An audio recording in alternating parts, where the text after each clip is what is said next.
तरीका होता है, आपको ऑप्शन 4 ही मिलेंगे। असर्शन रीजन के क्वेश्चन में ऑप्शन 4 ही मिलेंगे।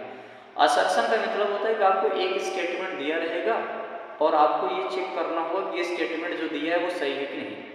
तो आपको ये चेक करना होगा कि वो जो स्टेटमेंट दिया है वो सही है नहीं। उसके बाद आपको रीजन देखना होगा कि रीजन भी सही है कि नहीं।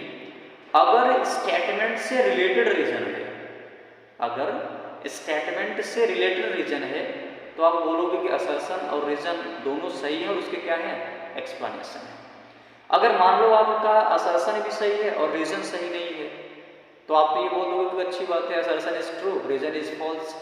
अगर मान लो आपका असर्शन फॉल्स है, रीजन ट्रू है, तो आप बोल दोगे असर्शन फॉल्स है, रीजन ट्रू है। ये 3 ऑप्शन हो जाने हैं।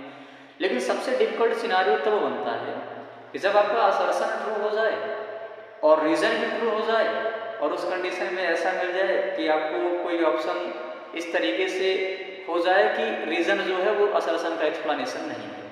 तो बेटा उसको पकड़ने का तरीका ये भी होता है कि जो रीजन होगा वो अलग डायरेक्शन में रिटन होगा और जो असर्शन होगा वो अलग डायरेक्शन में रिटन होगा। जब आप ये जान लो कि दोनों के अलग अलग डायरेक्शन है, इसका मतलब है असर्शन रीजन सही होते हुए भी रीजन असर्शन का एक्सप्लेनेशन नहीं होता। ये क्वेश्चन को पकड़ने का तरीका होता है। तो जैसे